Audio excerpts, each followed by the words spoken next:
Hello and welcome to today's video. My name is Kay and I'm doing something new on this channel that I've not done before.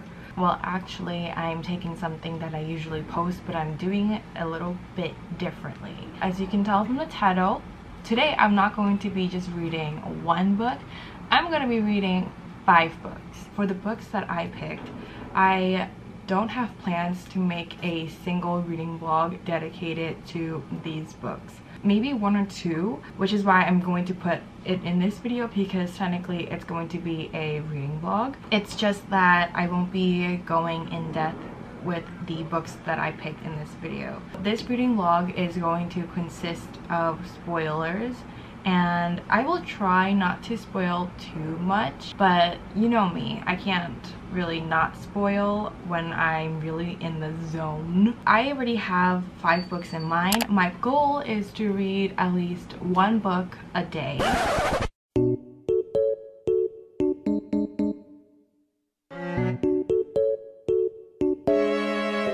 I'm officially starting Fable today. It is, I don't know, what day is it?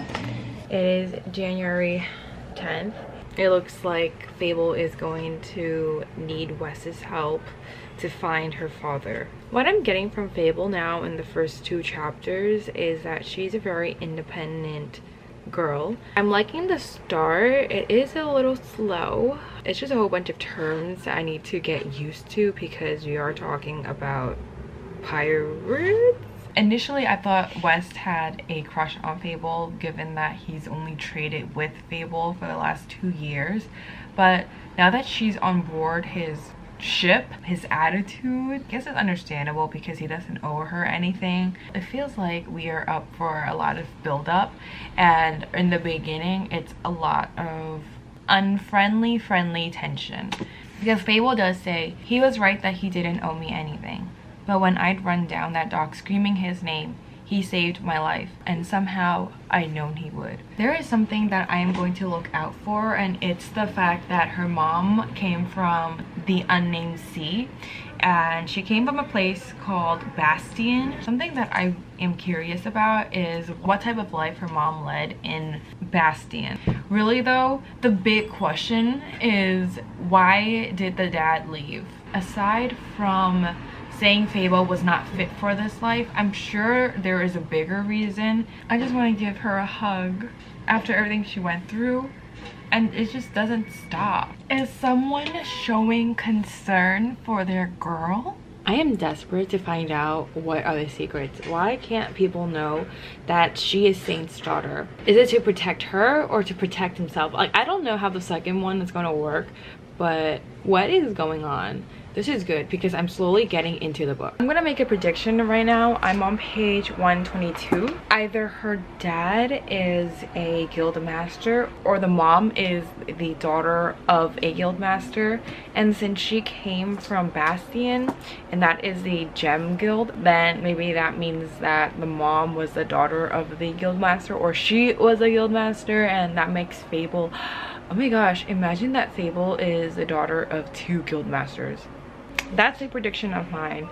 So let's just see if I'm right or if I was totally off. An update. I'm on page 126 now, and I'm really starting to think that her mom was either the gem guild master or she's part of that family. That would explain why Fable is able to tell the real gems from the fake ones, and it seems like she has that sort of ability, because the scene with her jumping into the water and she was listening to the corals or something like that, feeling vibrations. It's like she can talk to the gem. I don't even know how to explain it. I guess my whole point of that was just to say that there's something with Fable's mom. Oster and Padge, that scene, I felt I was in that storm as well, and I was pulling that rope along with Fable. Okay, this book is getting more interesting by the second. Oh my gosh, what if it was Saint that sent Wes to do business with Fable? I am really hoping that Wes's cruelness is just an act. Once we find out why Wes is acting the way he is, I hope to see a shift in Wes. because he is such a mean boy right now. He's not mean, but I just want to see him whipped, you know? Like a soft whip. What was that scene? Right after I said I wanted to see a whipped West. I mean, he's not whipped, but he might as well be. He cares. I knew it. He worries for her. You're telling me that she never actually saw her mom sink? I feel like that begs the question whether or not she drowned. How sure are we that she's actually dead? I was right about one of my predictions. So Saint is like, I protected you by sending West to give you money. It's like, that's what he's saying. It's not like she was ever Saint's problem, but what he said in 197, you don't see it yet, maybe you never will, but I did what was best for both of us. You kept your promise and I kept mine. Now it's time to go your own way, Fable. Dude, don't give yourself credit. She raised herself without you. You're telling her to go and fetch a ship that is underwater. Like, what do you mean by you saved it for her? Maybe I don't understand how this whole thing works, but I think he's giving himself way too much credit. Sure, he has sent West to look after her and yada yada, but the dude's got money. That's the least he could do. Okay, I think we're past enemies to lovers. We are heading into slow burn territory. West freaking kissed her. I was going to comment how it looked like they were on a date underwater, and then he kisses her. Wes is just spilling all of his secrets right now, and he confessed. Oh my gosh. Okay, I finished Fable. I know I gave a lot of spoilers in the video already for this book, but I'm going to try to minimize the cliffhanger just in case you watch this video and you still want to read the book without being spoiled too much. Or maybe it's too late and just in case people do want to read it, I'm going to not give what happened at the end of this book. But I did finish this.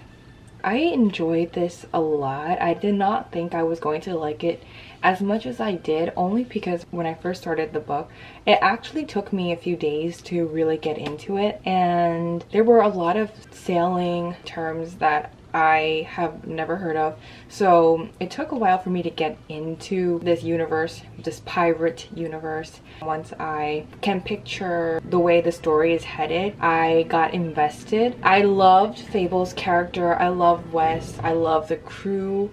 So far we have the beginnings of a found family trope, but it's not really developed here, at least not for all of the characters and just a few of them. I hope the found family trope builds up a lot more in Namesake. There were moments in this book that I wasn't expecting, so I'm going to be very vague about it and not really go into the specific details, but I'm just going to say, like, I wasn't expecting myself to pity some characters, to feel sad or things like that. You can read the book to find out what I'm talking about. We got good amounts of romance in this book. I'm 100% sure we're going to get more moments in Namesake, so I wasn't really desperate in this book for things like that. I treated this book as just world building and introduction to the characters, maybe some background, but that was really what I was expecting going into this book. It lived up to those expectations. I think those of you who are interested in fantasy might actually like Fable. Overall summary of this book: beginning was harder to get into. I had to get used to the setting of this story,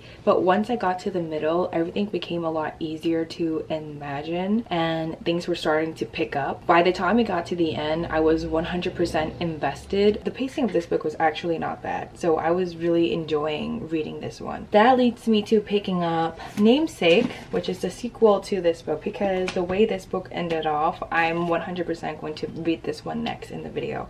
So let's just get started on Namesake. The notes that you see here are not mine. This is Vivian's. Before I get started, my rating for Fable would be 4.4 stars. It's going to be 4 stars on Goodreads. And now I'm going to get into Namesake. I'm about to start Namesake, which is a sequel to Fable that I just read. And because this is a sequel to Fable, there will be spoilers. to Fable in this book. So if you do want to read Fable and you don't want to be spoiled to what happens in the sequel, then skip this portion of the video and just go to the next one. I am going to start off with how Fable ended. We find out that Clove, who was originally part of Saint's crew and who I thought was dead, is the one who kidnapped Fable at the end of Fable. So now that we know Clove is evil because he kidnapped Fable, I want to make this prediction that since Clove kidnapped Fable and then brought her onto Luna, which is Zola's ship, I'm hoping that he's not actually evil and that he's just doing it as a front, and he's secretly this undercover person who is still on Saint's side, because we need more good people. I read the synopsis to Namesake, and if I wasn't already sure in Fable that the mom was actually dead, then this synopsis pretty much proved it. So I need to erase the theory, that my original theory that the mom may still be alive, because no one actually saw her drown, so how do we know that she's actually dead? But the synopsis here kind of makes it seem like yes, the mom is actually dead. The other thing is, I think Holland might be Fable's grandmother. Let's just get into the book, but those are my two theories that I have. If Fable's mom treated Clove like a brother and Saint is basically Clove's, well actually Clove is Saint's closest companion, there's gotta be a reason, unless he really is just the biggest traitor of them all. So Koi is redeemable. I'm on page 96 now. I knew it. Let's keep it this way because I will not have him play this trick on me again, okay? Clove, you stay good. Oh, I just find it hilarious that Fable is happy and smiling because Zola is nervous. She says on 110, "You look nervous." I folded my hands together behind my back, letting my head tip to one side. Gave me a weak smile. "Do I?" "Actually, you look terrified," I said sweetly. I mean, I don't blame her because I can't stop laughing seeing this version of Zola. I freaking knew it. Guess who is Holland's daughter?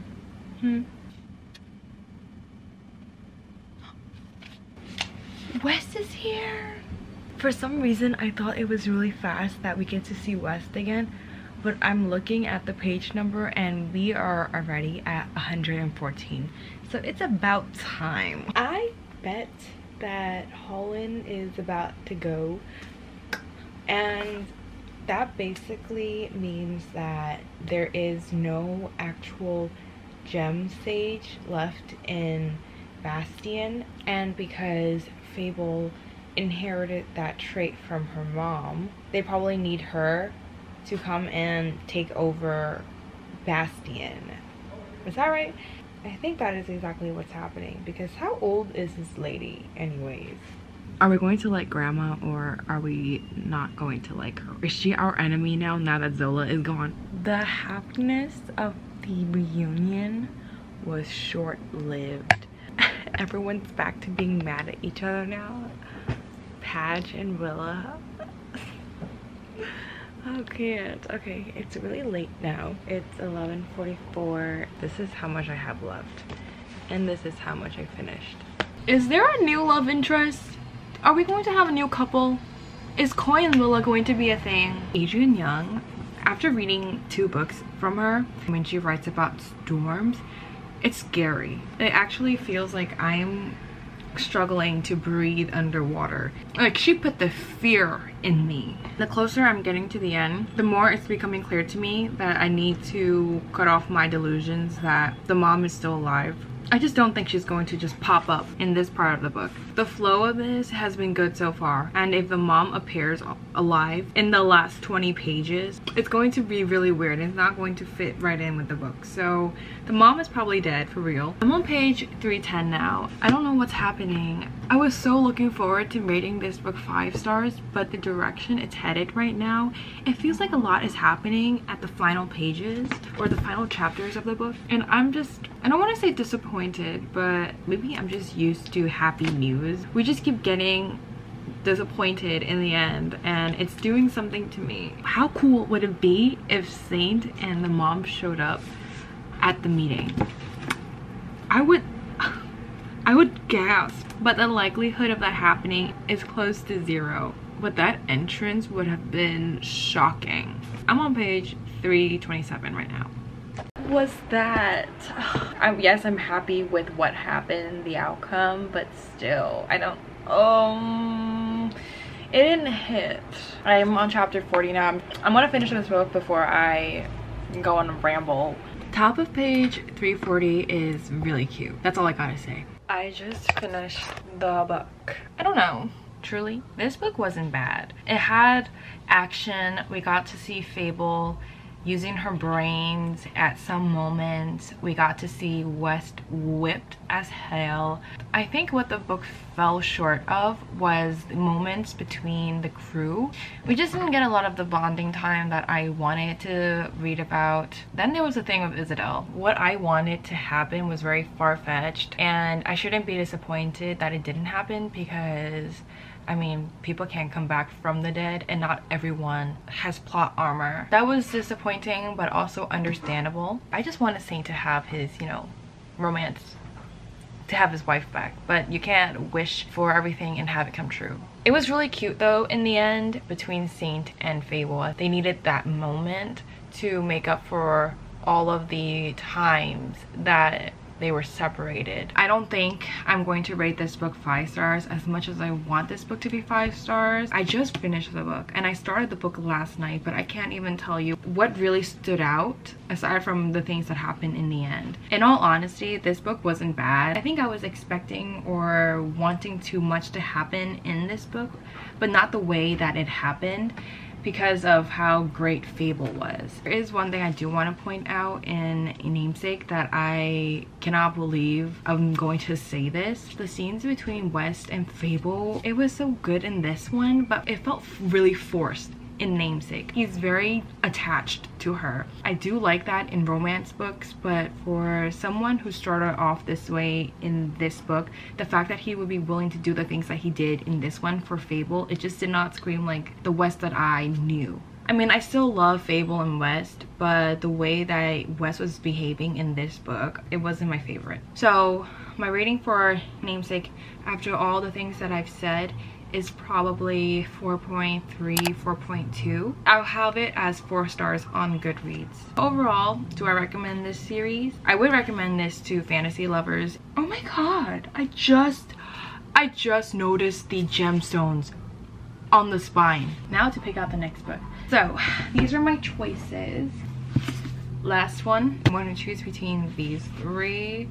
I think I'm going to read The Cheat Sheet by Sarah Adams. I've been seeing on Instagram clips of this. So far I haven't been spoiled. I've come close to being spoiled to what happens. Let me read this so I can watch the clips on Instagram. Maybe I should make like a prediction to how much I would rate this book. Knowing that this is going to be a college sports romance and it's fake dating, it's going to be between 4 to 5 stars. Most likely it's going to be 4 stars.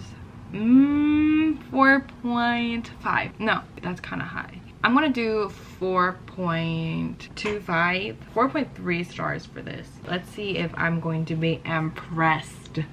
Let's take a break, and then the next clip I will be starting the cheat sheet. Right now I am not reading, but I did go downstairs to pick up packages, and because it is still book related, I'm going to include it in this video. So I have 2 packages. I ordered 3 books. Let's just open and let me share with you the books that I got.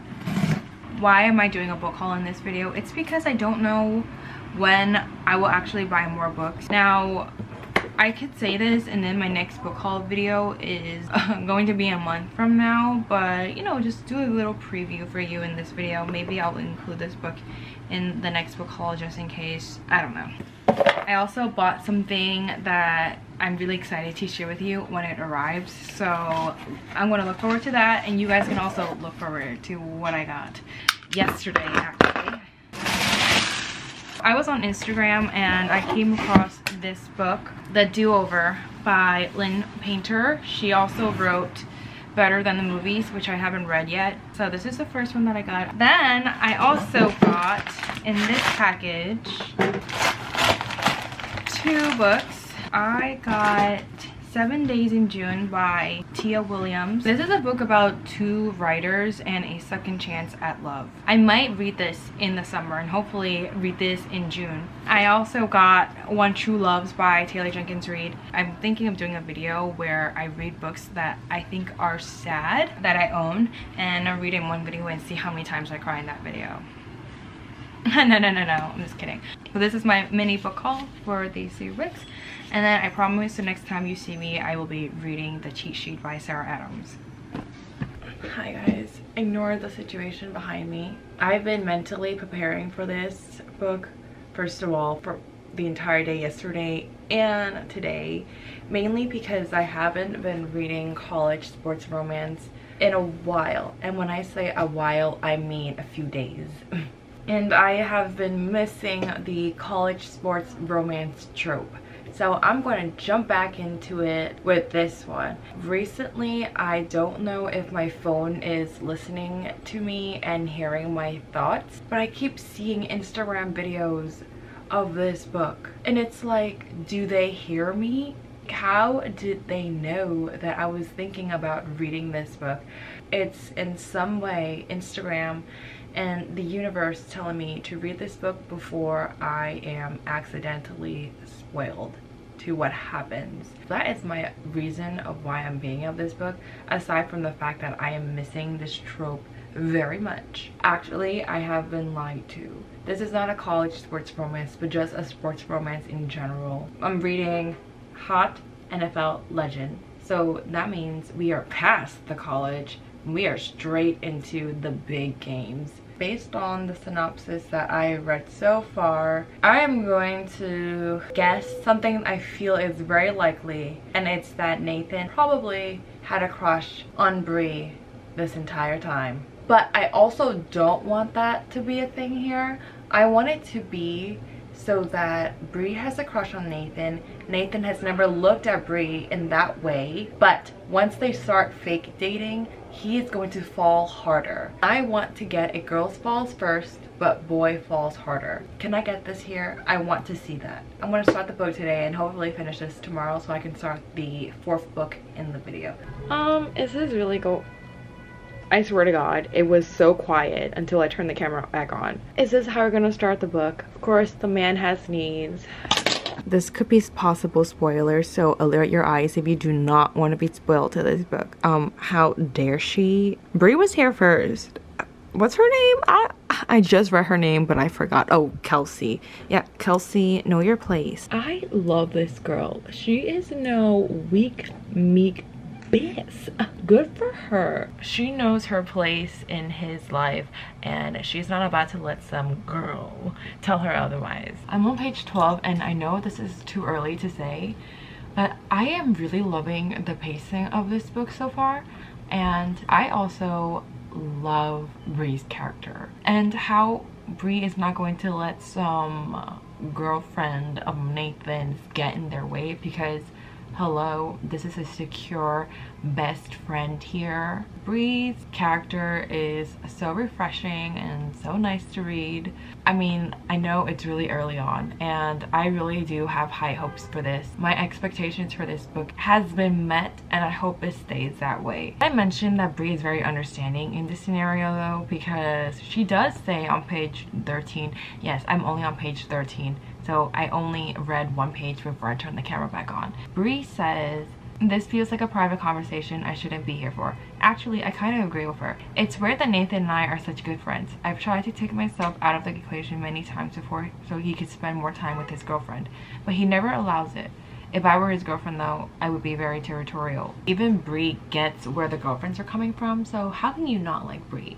Bree is understanding and she brings you coffee and donuts.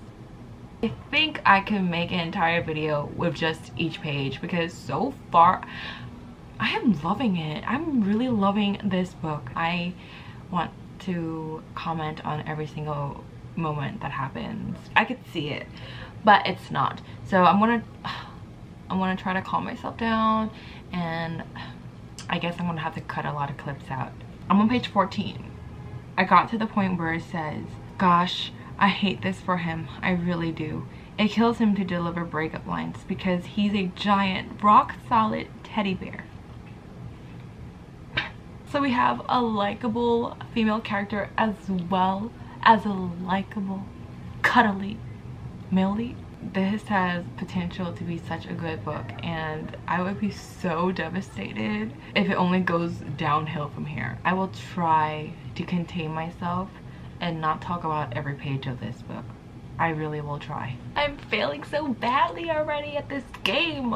I'm sorry. I'm on page 15. I just have to put it in here because, look, I have things to say. Bottom of page 14, it seems to me like Nathan, either he's really good at hiding this crush or he genuinely doesn't see Bree as girlfriend. No, let me rephrase that. He doesn't see Bree as a girlfriend for him. Top of 15, he says Bree and him, they've never done anything physical together. A peck on the cheek is the closest they've ever gone with action. And she says that is the reason why she knows he is not into her, because if Nathan was even remotely attractive to Bree, he would not just kiss her or peck her on the cheek and call it a day. If that's the only thing that we have to go by to say that Nathan doesn't have a crush on Bree, I don't buy it. Are you kidding me? Oh my god. I've changed my mind. This is going to be a full out spoiler for this. No. Let's keep the suspense. But I am so loving the introduction to Nathan's perspective, because we find stuff out. I'm not gonna say it. You can read it to find out. I am absolutely loving this so much. I'm only on chapter 3 and I'm feeling like there is an attachment there with me and this book. The feelings I'm feeling for this book right now, like, it's making me so happy and giddy. It's a very feel-good book and I can't help but smile. Is this too soon? I'm only on chapter 3. I mean, I'm on the first page of chapter 3, and the way I'm feeling about this book is very unhealthy right now. If this book really does end up disappointing me in the end, at least I know that the beginning made me feel this way. Update, it is, oh, I was gonna say it is almost the next day. It is the next day. I'm on page 54. So I'm gonna finish the chapter that I'm on and then I'm gonna head to bed. I am not kidding when I tell you that I have put a tab on every page so far. I am going overboard with what is happening in this book by tabbing each page, but there's at least one thing on every page I absolutely adore. I have run out of funny post-its because Bree is hilarious. This is not really a spoiler because it has nothing to do with the plot, but I did just read the scene where she tried to pinch Nathan's ass cheeks, but it wasn't successful because that ass was hard. Okay, it was hard. Okay, I'm gonna finish this chapter before I go to bed. I'll see you tomorrow morning. This book has turned me into a liar. I said I was going to update you guys in the morning. Well, I lied. I'm on page 55 and the information that was just fed to me and was confirmed on page 56.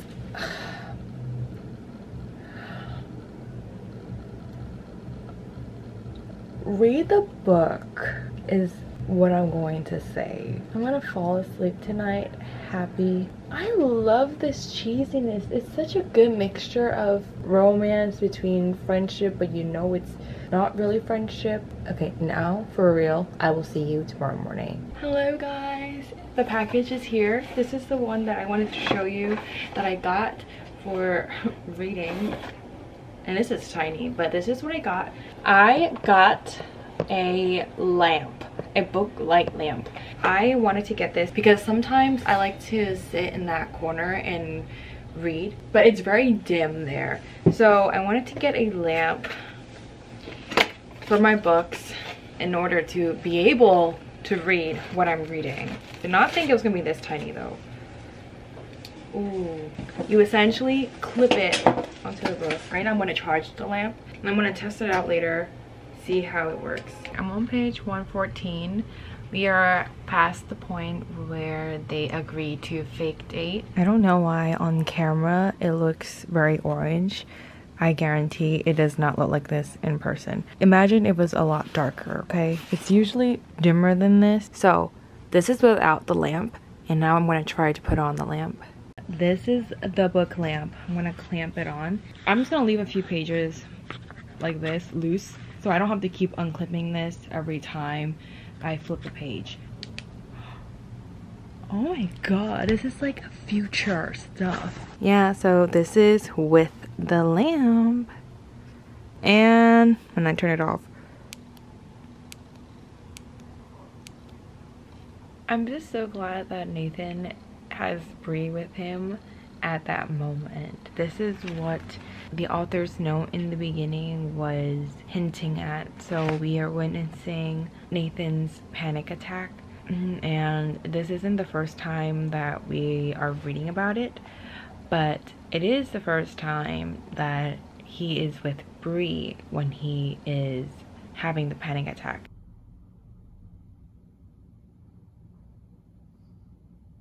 I swear I woke up hours ago and not 10 minutes ago.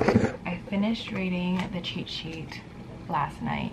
First thing is I rated this book 4.7, rounded up to 5 on Goodreads, because the beginning of the book really just stood out to me. I mean, you all saw me gushing over the characters, the story, and that left a good impression. I did go overboard with the tabbing. I ran out of 2 stacks of my funny tabs. Let's reflect. In the beginning, I think you all saw me just fangirling over this story. I really did go hard, evident here, but that wasn't my feeling as I got to the middle slash second half of the book. Once we entered into fake dating, I know that the book can go in one of 2 ways.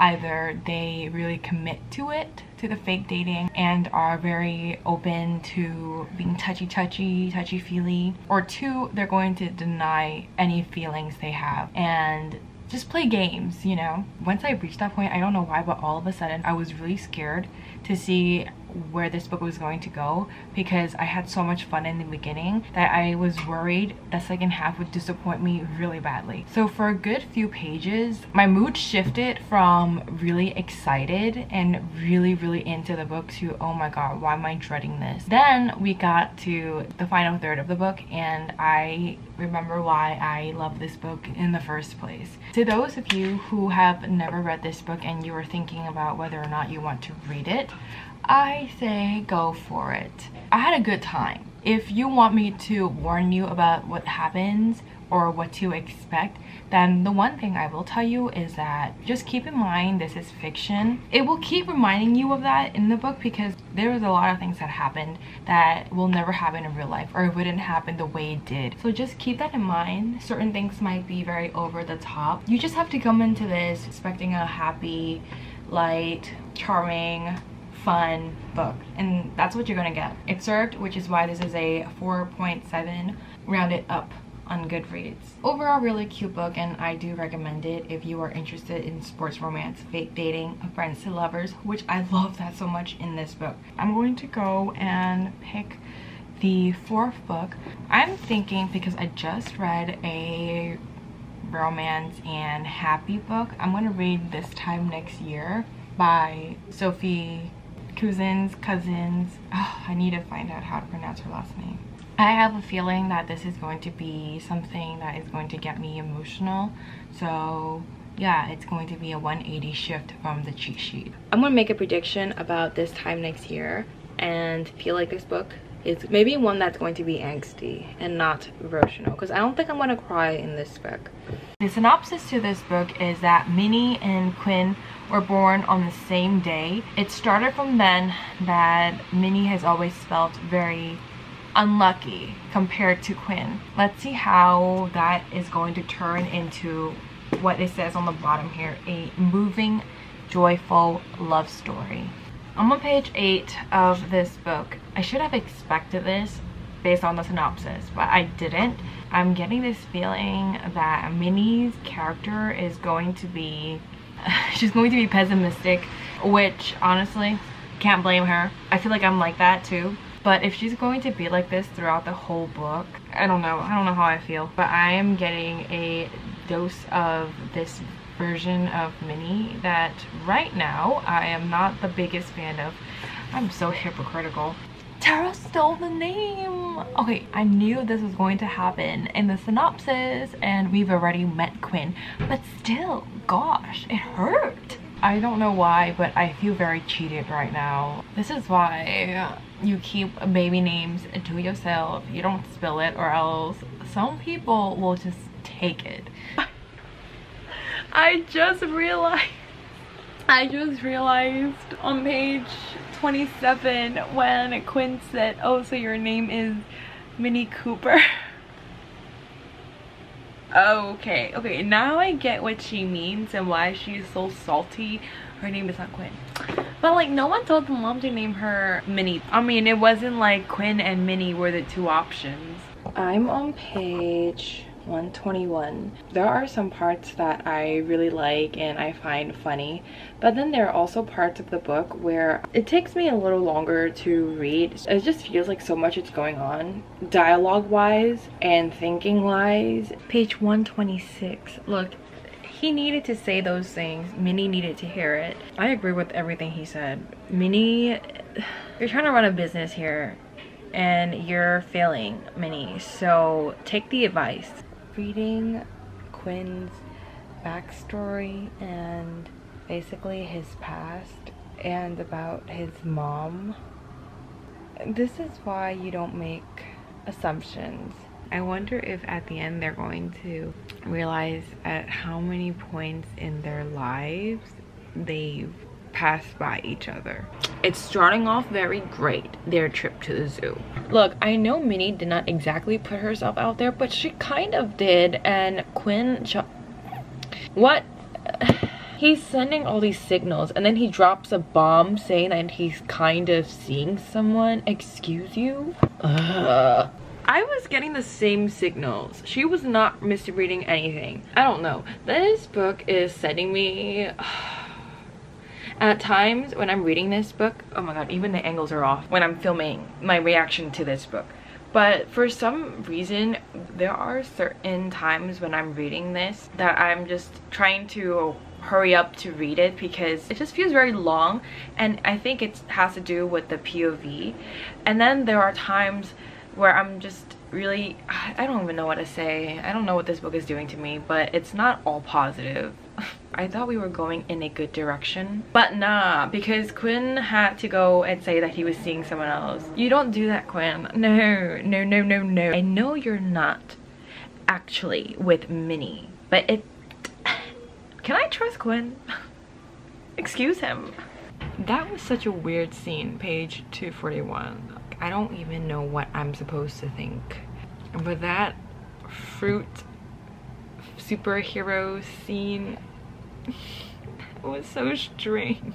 I guess this is one of those books where I just don't care if the couple gets together or not. I get that Quinn has not had it easy growing up with his dad leaving and his mom having anxiety, but I swear every time Minnie puts herself out there and makes her feelings very known and he just leaves, I don't like it.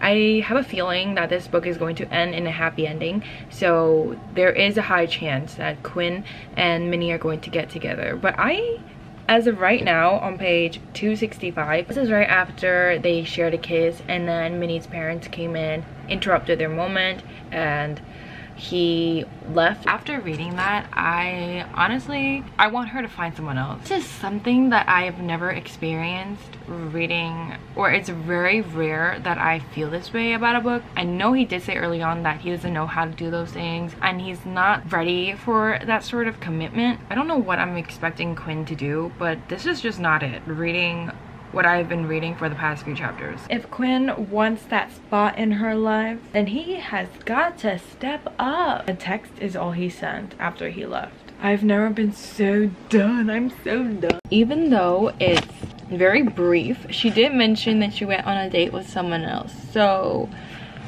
there was a new guy, and I'm happy because I don't want her to just be fixated on Quinn. Am I just easy?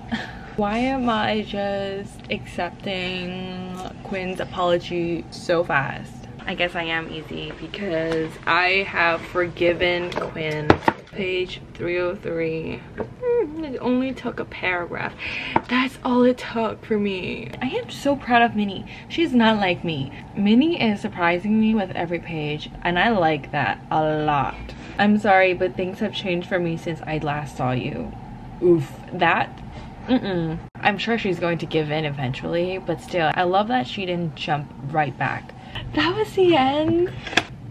Okay, I like it. I like the ending. It was definitely pulling a rom-com moment. I will come back in a later time to give my rating and just overall feeling for this book. Good morning. If you follow me on Goodreads, you will actually have early access to my opinions on the books that I read, because I started this year to have at least a sentence review for each book. Yeah, so if you do follow me on Goodreads, you already know exactly how I feel about the books that I'm reading. If you got the vibe of me reading this book, you can pretty much tell that I didn't have the most fun reading this one.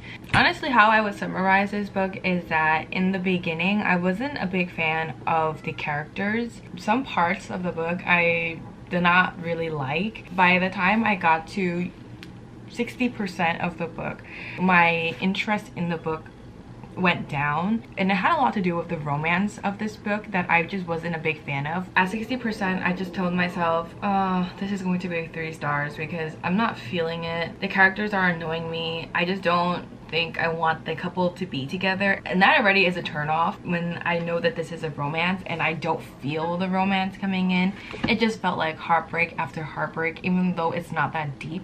It was disappointing. I guess because I was down, my spirit was low, and I got to the very end. I got the fluff, the wholesome, the apology, the rom-com moments. It doesn't fit the vibe of what I just read, but because it lifted my mood, I could round this book up to 4 stars. Yes, the ending pretty much saved it, even though it wasn't the best ending. As long as I feel happy and I'm not still disappointed by the book, because at the end the characters were lovable. They were likable, not lovable. Lovable is a bit too much. I liked who Minnie became at the end. I was surprised by Quinn's character because I thought he would be someone that I would like in the beginning, but then as he went on, I'm just like, I'm not feeling this guy whatsoever. Let's just move on to The No-Show by Beth. Hello guys. It's been so many days, I think 3 days since the last time I filmed, and I haven't started The No-Show yet. One eternity later. It's like I completely forgot about this video, which is untrue. I still remember what this video is about. I have been pushing this back, and it's gotten to the point where I can't postpone it anymore, and I have to just really tell myself I need to read this. Before I really get into it, you can notice I have a bust lip. This right here, let me address it because if I don't talk about it, it's going to be an elephant in the room. The only story behind why I have this is because I was eating pho. I took a bite of a grilled pork chop, and next thing I know, I am growing a bump on my lip that has evolved into this. I was going to continue filming this video after this is gone, but knowing my body and its healing speed. It's just not going to work like that. And if I want to look decent and okay, it's gonna take a while before I can finish this video, so I'm gonna ignore it and pretend it's like not there. So the last time I left you guys off, I was reading, well, I was trying to read The No-Show. Now I know it's been many weeks since the last clip. It's not to say that I haven't been picking this book up and trying to read it. I really did try on multiple occasions. I haven't really started reading this book and I'm already picking it up and dropping it. 25 pages is not a lot. It's not like I've been giving this a fair shot. We have to stick back to the schedule because I've totally pushed the boundaries to this video. I'm gonna give this the last shot today. If I cannot even get through, let's give it 50 pages. If I really can't get through 50 pages today, the chances are I will drop this and go straight to A Good Girl's Guide to Murder. We are heading into spoilers territory. We are introduced to 3 of the girls, and each of the girls, they were stood up by Joseph. I'm on page 25, which is Jane's POV, and it's the 3rd girl. I didn't think we were going to meet this guy so early on. Joseph is probably exhausted from trying to lead so many girls on. I don't feel sorry for this man. We're supposed to read this book to find out why he wasn't there on Valentine's Day, why he even scheduled meetings for all these girls around the same time on Valentine's Day. Wait, was that even it? And low-key, before I read this book, I was really interested in the idea of finding out where he's been, but now that I'm reading it, I don't really care. What I'm more excited about is all of the girls meeting. I was going to pick this up after reading more pages, but now that I've reached the bottom of page 24 and the top of 25, when he says, I had a very, very bad day yesterday, I wish I could go back and do it all differently. Boy, what do you mean? Okay, am I supposed to give him a chance? Am I supposed to be understanding? The impression of him that I've been given by the synopsis and also the 3 girls POV, that he stood all of them up and made plans with each of them at the same time. It's kind of like, how can you expect me to feel sorry for this man? Maybe that's not the whole point of this and I'm just reading it the wrong way. This really is so distracting. You don't want to look at it. You can just like cover half, like scroll the videos so you can only see my face halfway, or maybe just like don't watch this. I'm on page 27. Obviously not much of an update, but I did take a break because I had to go eat lunch. Now I am back and I caught up to a new chapter. We haven't seen Carter and Miranda interact, but the tension between AJ and Miranda, you can feel it through the pages. See, I wouldn't mind if AJ and Miranda became a thing, because something about AJ screams main character as well. So I'm just saying. His name is Joseph Corta. That's his full name.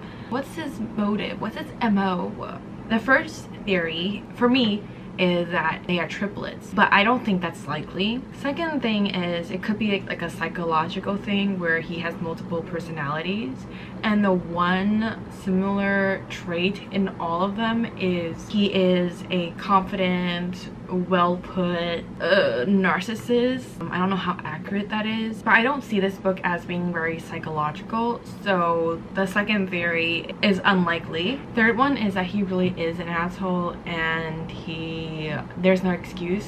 He really is dating 3 women at the same time. I don't know what his reasoning could be. What if there's a 4th woman? But now that I'm really going into it, because I'm on page 40 now and things are speeding up, what is the time frame of all of these? Because there is just no way this one man can make it to all these different places and apologize the day after he stands them up. But if he looks exhausted, it could be that he's like flying everywhere and traveling every time just to see all these different women and apologize. So maybe that explains why he's not put together and he's so exhausted. My brain is getting fried just thinking about this. I'm sorry, what? Which one is this? Oh, it's way too obvious though. Oh, hello darling, you must be Savon. You can lie all you want, Joseph Carter, but you exposed. Something about this is so fishy. Like everything here is so fishy. You look at the cover, it really doesn't scream like some psychological thriller, but why am I getting that sense? Miranda's sisters, they might be onto something. Could the reason be as simple as they weren't exclusive? Like, I am so done. I am so done. That could have just been the reason. They weren't exclusive. But does Miranda know? Miranda did not know. You know, just when I was thinking, oh, maybe Carter isn't so bad, maybe there's an explanation for everything, and then we switch to Miranda's POV and he's acting like he didn't just spend the night with Savon. Ew, gross. Can we actually see this happening where we get AJ, who is a womanizer playboy turned lovesick puppy? AJ's got game, and we all know that he's the type of guy in the beginning of a story, if he was the main male character, he would be those guys who start off thinking with his PP and not about the personality. But he's giving something. I don't know what he's giving. It's the eye contact. It's the way he's talking to Miranda that just... Is he the main male lead in this book? For Miranda, he could be. He's a possible love interest. I think we're done with Carter at this point. Miranda's boyfriend is like right there, and he still compliments her like this. He's not even trying to hide the fact that he's interested. Yeah, like, let's just shake things up a little. Let AJ come in here and sweep Miranda off her feet. I am waiting for the big reveal at this point. I'm on page 148. I'm really happy with the fact that I am not putting this book down and I'm continuing so this video can move onwards. A lot of it has to do with how interesting this book has gotten as of right now. If the book is actually taking place like in order chronologically, then it means that at this time right now he is only seeing Miranda because he and Savon have stopped being in contact after her pregnancy scare, and with Jane he says he just wants to be friends with her and he's trying to be a better man. I think one can only assume the reason why he's becoming more handsy and sexual is because he lost one of the women that he has been seeing behind her back. Savon seems like the one that he's more physical with, and it's like a lot of you know, a banging going on. So now that Savon is no longer answering his phone calls and whatnot, he is now very much focused on Miranda. I'm like halfway through. I know this book has like 329, so I'm almost halfway. Damn, now I'm really like craving the answers. Like, I want to know why. Where was he? What is going on?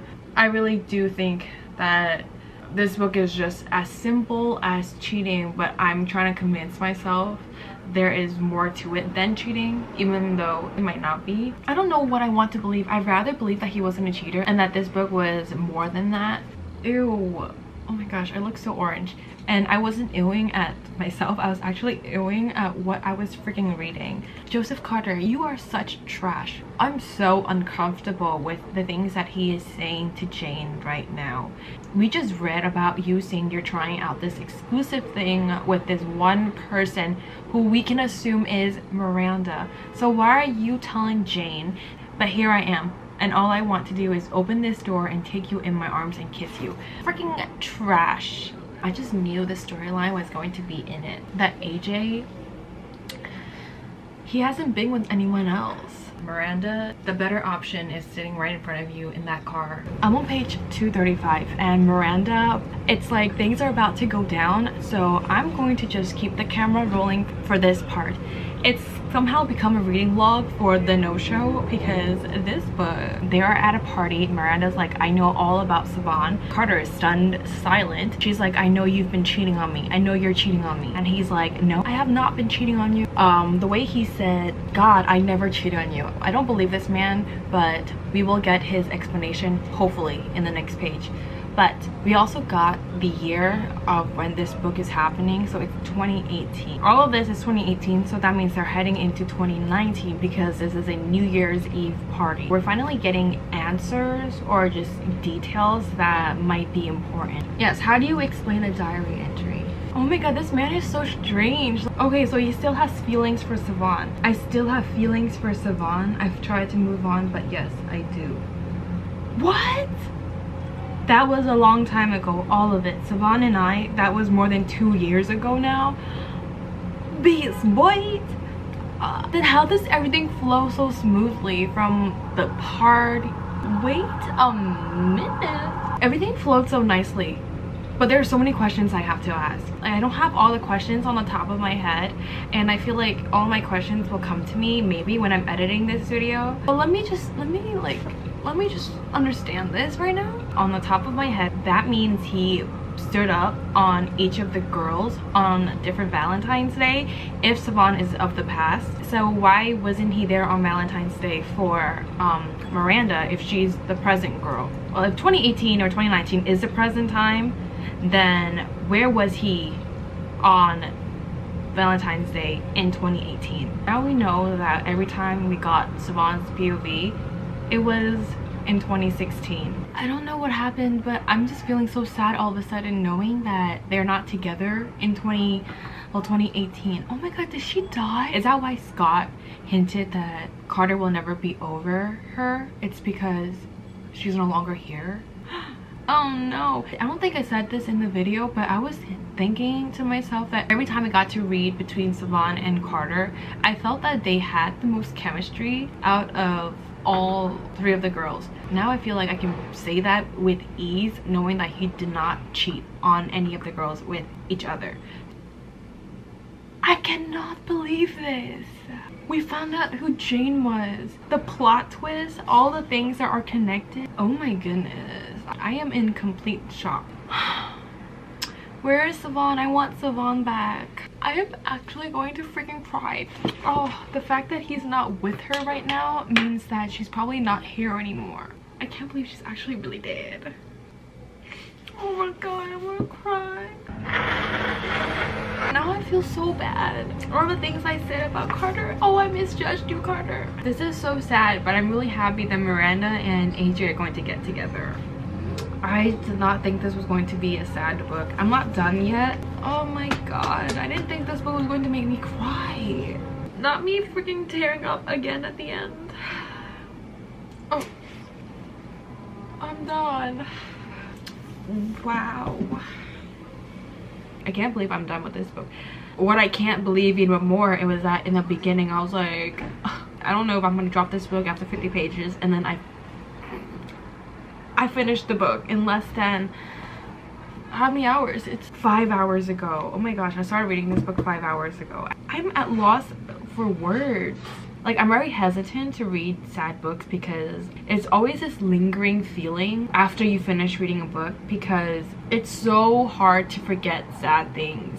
And going into this not knowing that it was going to be one of those books that makes me cry, like, this fooled me. But I'm so happy that I read this book. Now I don't like the fact that I included spoilers of this book in this video, because if you're planning on reading this book and you skip the entire portion of this and you want to hear whether I recommend this book or not, yes. Just thinking about the fact that when I started to read this book I wasn't as interested, but then now I have no regrets whatsoever, and it's probably one of my favorite books that I've read in this video because of the plot twist and all the things that happen. This book is a 5 out of 5. I thought that this book was going to be a 3 out of 5, 2 out of 5. The rating for this book only continued to rise because it was giving. I'm just so glad I did not drop this book and gave it a shot. This is the second book that I've cried to on this channel. Read the book to find out what happens and why my opinions on this book changed so fast. I was thinking that at the end of the video I'm going to go over all of the books again, give an updated rating, because it has been a while since I've read those books. I'm gonna read A Good Girl's Guide to Murder next. I hope by the time you reach this part of the video you are not bored of me, because you still have one more book to go. Editing me is like, this is a lot. This is just an intermission that I want to say thank you to, because I don't know how you guys are doing it. You still have one more book to go and you're not sick of me yet. Let's just jump back into reading more books, and here is the reading vlog for A Good Girl's Guide to Murder. Just in case, again, this is a spoiler zone, so if you don't want to be spoiled to this book, don't continue watching this part of the video. There's something weird about the parents. Maybe this type of lifestyle is just not one that I lived, so I think it's weird. But I find it strange that Andy was supposed to pick up her parents at 12:45 a.m. I don't know a parent who would actually call their kids to come pick them up at midnight. I want to also be participating in this case to find out exactly what really happened along with Pip. So my suspects are her parents. Her body was never found. That's suspicious. What is this cute ass nickname that the dad has for Pip? My Pipsicle? Okay, I love this relationship between her dad and Pip. I really like Pip's personality, the way she told off that reporter. Another thing is I am so surprised with how detailed the things are. I'm talking about the maps, the capstone paper project, the research, how everything is organized. First person of interest, Jason Bell, who is Andy's dad, that early on I said was suspicious. I don't think he is really the killer. I think it's the fact that I don't want the answer to be that predictable. I want to be wrong. Let me be wrong. I don't want to always be right. I'm on page 54. Because Naomi has a crush on Sal, what if she was behind it? According to Max, even though he was drunk, he still noticed that Naomi went upstairs early. Either she did something to Andy, or her and Sal have been together, and Sal could have committed suicide because he felt guilty for what he and Naomi did, not because of Andy. Or maybe he thinks that he is responsible for Andy's death because of what Naomi did. Oh my gosh, what am I uncovering here? I love Pip for standing up for Ravi. That was so sweet of her. Update. So I am on page 78. Really not much of an update. I swear I feel like I've been reading this book for hours and I am making a lot of progress, but then I look at the page number, I'm just like, that's all I read. It's the fact that her parents told her to stay home to watch Becca, but then they also call her to come pick them up from a party or a dinner. Do you want her to stay home or do you want her to come pick you up? I guess Pip doesn't do things halfway, because the lengths that she would go to get that A for her capstone project. Catfishing? She's going to pretend to be who to text who now? I just finished part 1 of the book and I'm heading into part 2, but that was some ending to part 1. So the thing is, with Mr. Ward, I don't think he did it because, again, I feel like all the people that were mentioned, there's obviously a possibility that they could be it. Or Mr. Ward, I mean, that could explain his tutoring sessions and the fact that he was alone the time that Andy was murdered. So that could be a reason. I feel like it's likely. Right now, at the point of the book, everyone in Pip's person of interest is very, very sus. We have more suspects now.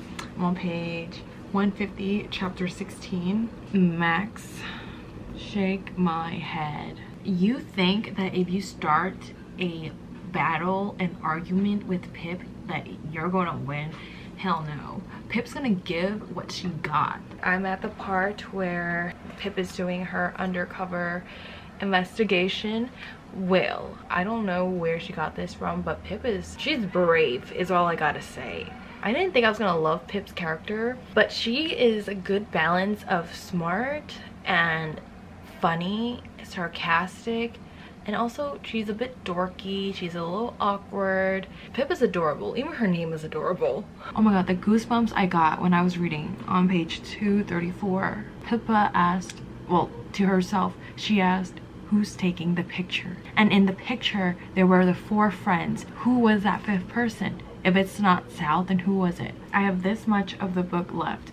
I know there's another book. Wait, this ends in a cliffhanger? Shut up. But I'm hoping this does not leave you off on a cliffhanger. I hope that sequel is Pip solving another crime, because no. What if this actually leaves off in a cliffhanger? Oh my gosh, what am I gonna do? I'm gonna cross my fingers and hope it doesn't.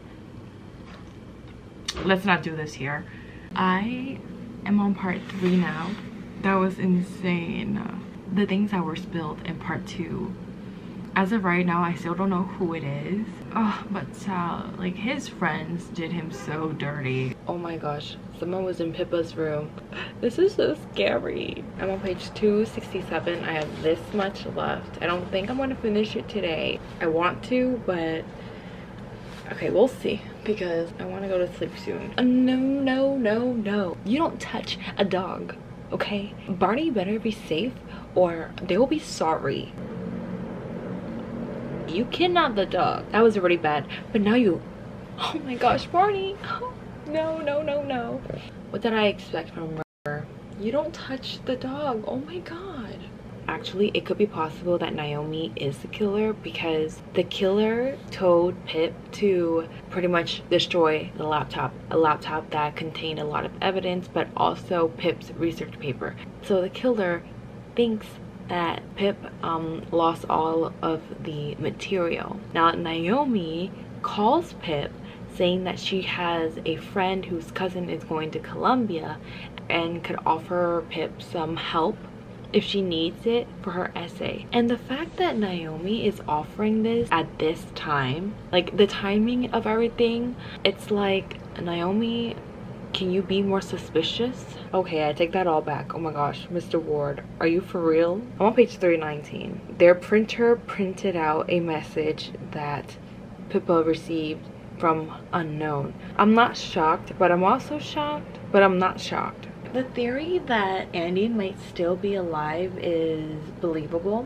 but can anyone bring back Barney and Sal, the ones who deserve to live? I am literally disgusted. I'm reading page 344 right now. Mr. Ward is explaining himself. One thing I gotta repeat is the fact that Pip is so brave. This girl, she needs an award. Sal trusted him too, and this is what he does. You telling me that by some miraculous fate he bumps into Andy on the road? Oh my god, he did not kill Barney. She looks a lot like her, so is it her or not? You're telling me there's a chance that he just picked up someone random from the street? That makes more sense. The coincidence of him bumping into Andy on the road was just very slim. Yeah, it can't be over. We haven't found out who harmed Barney. Oh my god, are we gonna start pointing fingers at Becca? Is this what's happening? I didn't even notice a difference in the freaking notes. We find out that there are two killers. Mr. Ward, who murdered Sal, and then there's someone else who murdered Andy. That person is either Becca or Max, like someone young. It feels like it's someone young. Oh, it doesn't change anything, but oh my god. Max needs to be put behind bars. It's past midnight and I am not going to go to sleep until I finish this. There we go. It's 12:12. It's past midnight. It's Valentine's Day. Happy Valentine's Day, everybody.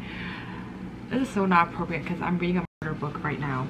Just when Pip was trying to be the bigger person, trying to help you, and you do what?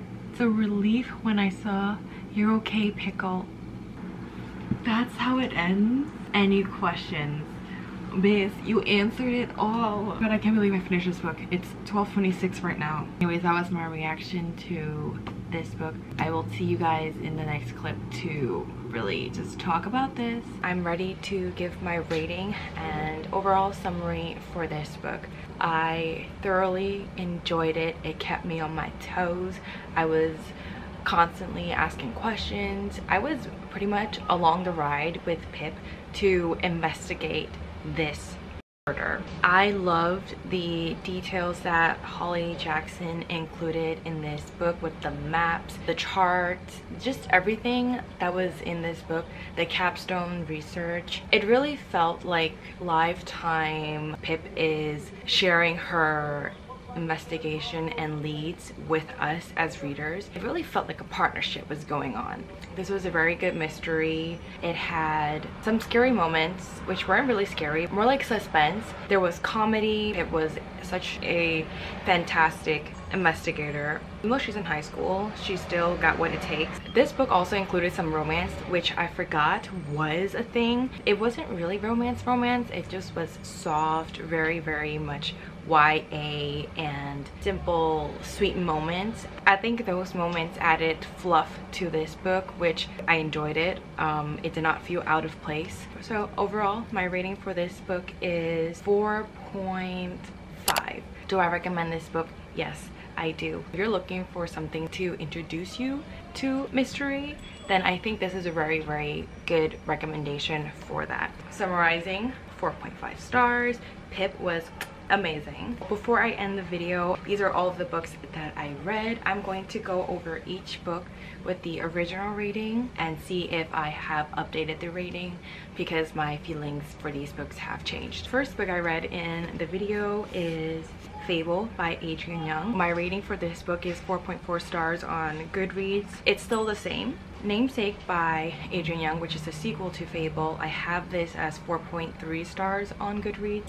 Remains the same. It's still around 4 stars for me. I read The Cheat Sheet by Sarah Adams After. I have this as 4.7, rounded to 5 stars on Goodreads, and I still stand by it. This Time Next Year by Sophie Cousens, I rated this as 3.6 stars on Goodreads. My rating has now lowered because I don't think that the last few pages of this book makes up for the level of frustration I was feeling for the rest of the book. I went into this book expecting the rom-com feeling, and it did not deliver until the very end. So after some dwelling on this, I am going to lower the rating. It's no longer 4 stars, which is what I have on Goodreads, but I don't want to go back and change it. It's just like 3.3, 3.5, around that. The No-Show by Beth, which surprised me the most in this whole reading log. This one I have as 4.7. I still stand by it. It's rounded up to 5 stars on Goodreads, which I am not going to change that because